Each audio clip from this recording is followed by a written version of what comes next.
അതായത് എന്റെ വീട്ടിന്റെ അടുത്ത് വേറെ സ്ഥലത്തി പള്ളികളൊന്നും ഇല്ല. ആ എല്ലാ പള്ളികളും ഇപ്പം നബിദിനാണ്ട് മറിച്ചൊക്കെ നടക്കുന്ന പള്ളികളാണ്. ആ ഇപ്പം പുരുഷന്മാർക്ക് സ്വാഭാവികമായിട്ട് ജമാഅത്ത് നിസ്കാരം നിർബന്ധമാണല്ലോ. അതെ അതെ. അപ്പൊ നിനക്ക് നിസ്കാരങ്ങൾക്ക് അവിടെ ജമാഅത്തിൽ പങ്കെടുക്കാൻ പറ്റുമോ? അല്ല, ഈ സന്ദർഭത്തിൽ വേറെ ഒരു വിശ്വാസം എങ്ങനെയാണ് നിലപാട് സ്വീകരിക്കേണ്ടത്? ചോദ്യം വ്യക്തമാണ്.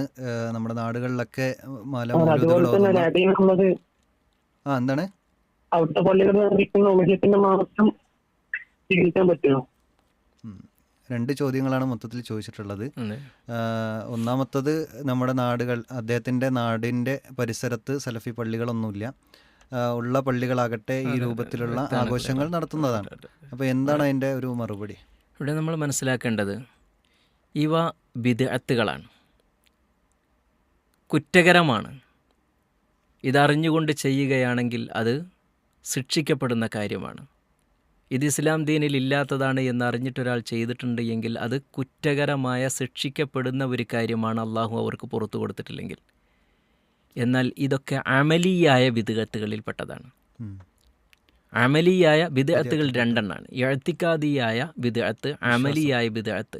അത് തന്നെ ബിദ്അത്ത് മുകഫിറ, ബിദ്അത്ത് മുഫസ്സിഖ എന്നിങ്ങനെ രണ്ടെണ്ണമുണ്ട്.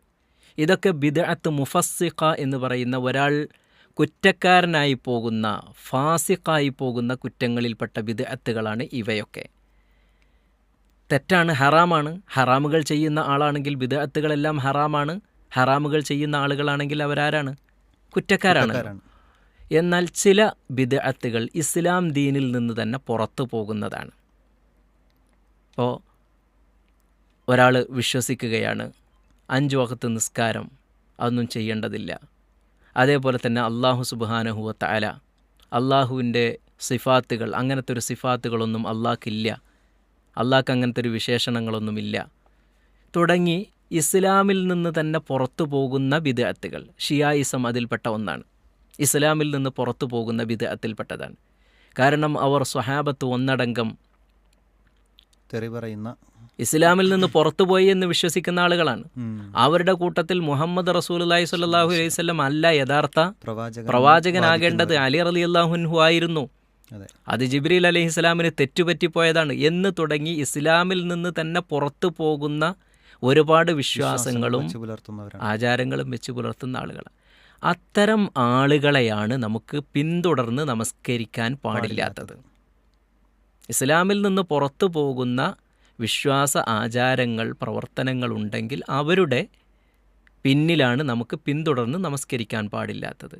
എന്നാൽ ഇതുപോലുള്ള ബിദ്അത്തുകൾ ചെയ്യുന്ന ഒരു വ്യക്തി അബദ്ധമായിട്ടായിരിക്കാം, അറിവില്ലായ്മ കൊണ്ടായിരിക്കാം, ഇനി അറിഞ്ഞുകൊണ്ട് തന്നെയായിരിക്കാം, അവരുടെ പിന്നിൽ നമസ്കരിക്കുന്നത് കൊണ്ട് കുറ്റകരമല്ല. അവരുടെ പിന്നിൽ അതേ പള്ളി ഉള്ളൂ എങ്കിൽ ആ പള്ളിയിൽ തന്നെ നമസ്കരിക്കുകയും ചെയ്യേണ്ടതുണ്ട്. നമുക്ക് ഒരല്പം ഒരു 10 മിനിറ്റ് കൂടി അപ്പുറത്തേക്ക് നടന്നു പോയാൽ ഒരു മുവഹിദായ തൗഹീദുള്ള ഒരു മനുഷ്യൻ ഇമാമ് നിൽക്കുന്ന ഒരു പള്ളിയുണ്ടെങ്കിൽ അവിടേക്ക് പോകണം. തൊട്ടടുത്തത് ഇതാണ് എന്ന് പറഞ്ഞുകൊണ്ട് നമുക്ക് അവിടേക്ക് നിൽക്കാൻ പാടില്ല.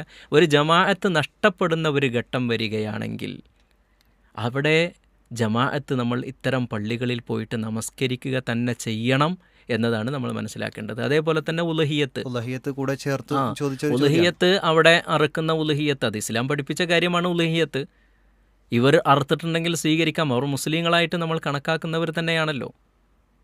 അപ്പോൾ മുസ്ലിങ്ങളായി കണക്കാക്കുന്ന, ഇസ്ലാമിൽ നിന്ന് പുറത്തു പോകാത്ത, അതോടൊപ്പം ബിദ്അത്തുകളും ചില അന്ധവിശ്വാസങ്ങളുമൊക്കെ ഉള്ള ആളുകൾ, അതവരെ അറുത്താൽ നമുക്ക് ഭക്ഷിക്കാം. അവർ മുസ്ലിങ്ങളായി കണക്ക് കൂട്ടേണ്ടതുണ്ട്. അവർക്ക് വേണ്ടി നമുക്ക് മയ്യത്ത് നമസ്കരിക്കാം. അതേപോലെ തന്നെ വിവാഹബന്ധങ്ങളും മറ്റ് ഇടപാടുകളും എല്ലാം അവരുമായി നടത്താവുന്നതാണ് എന്നതാണ് നമുക്ക് മനസ്സിലാക്കാൻ കഴിയുന്നത്. വല്ലാഹു